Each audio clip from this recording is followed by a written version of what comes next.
జగన్మోహన్ రెడ్డికి అయితే రాబోయే రోజులు పరీక్ష ఇంకా ఇంకా పెరిగేదే కానీ తగ్గేదే కనిపించట్లేదు. ఒకటి, సొంత పార్టీకి సంబంధించినటువంటి వాళ్ళ మీద దాడులు జరుగుతుంటే తోడు నిలబడే నాయకులు కరువవుతున్నారు. ఆయన ఎమ్మెల్యే క్యాండిడేట్లను పిలిచి చెప్పారు, ఎంపీ క్యాండిడేట్లను పిలిచి చెప్పారు, ఓడిన నాయకులకి చెప్పారు, గెలిచిన వాళ్ళకి చెప్పారు, మంత్రులుగా చేసిన వాళ్ళకి చెప్పారు. ఎవరు కనబడుతున్నారు? కనబడకపోతే రేపొద్దున కేడర్ ఎందుకు తోడు రావాలి? భయపెట్టే ప్రయత్నం అవతల జరిగితే భరోసా ఇచ్చే ప్రయత్నం యువతల జరగట్లేదు కదా. తెలుగుదేశం పార్టీ అయితే ఎట్లా తన వాళ్ళకి భరోసాగా నిలబడింది? ఇది పెద్ద సమస్య రాబోయే రోజుల్లో. కేడర్ డిమోరలైజ్ అయిపోతే ఒకటి అవతల పార్టీ వైపుకి భయంతో అన్న వెళ్ళిపోవాలి, లేదంటే కనుక శాంతం రాజకీయం వదిలేసి తమ పని తాము చూసుకోవాలి. అప్పుడు నెక్స్ట్ ఫ్యూచర్లో ఏముంటుంది?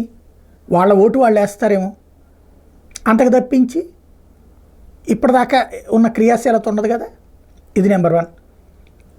నెంబర్ 2 వచ్చేటప్పటికి ఇప్పుడున్నటువంటి పరిస్థితులలో పార్టీ ఓటుకి 40% వచ్చింది. దీన్ని సస్టైన్ చేసేటటువంటి పాలసీ మెయిన్ పాయింట్ ఏంటంటే 2 ఎన్నికల్లో మనకు కనబడుతున్నటువంటి సత్యం, 10% మంది తటస్థులు ఉన్నారు. ఇందులో ఉపాధ్యాయులు ఉన్నారు, ప్రభుత్వ ఉద్యోగులు ఉన్నారు.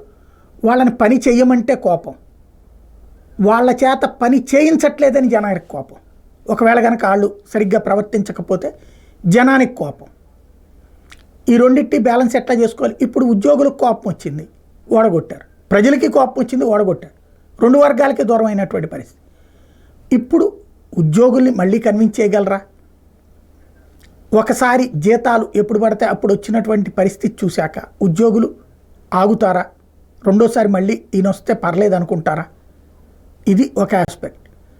అట్లాగే ఎవరైతే తటస్థ వర్గాలుగా ఉండేటటువంటి మేధావులు 2019లో జగన్కే ఓటేశారు, అందువల్లనే 51 సీట్లు 151 సీట్లు వచ్చినాయి, 50% ఓట్లు వచ్చినాయి. వాళ్ళందరూ ఈ దఫా కంప్లీట్గా టర్న్ అయిపోయారు. ఇప్పుడు వాళ్ళు వెనక్కి ఎట్లా వస్తారు? ఎందుకు రావాలి?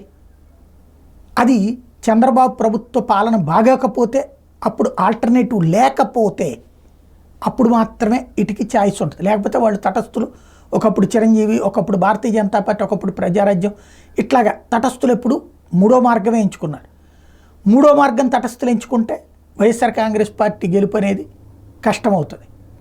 ఇకపోతే పార్టీని నమ్ముకున్నటువంటి నాయకులని కాపాడుకుంటూ రావడం అన్నటువంటిది మరొక పెద్ద సవాల్.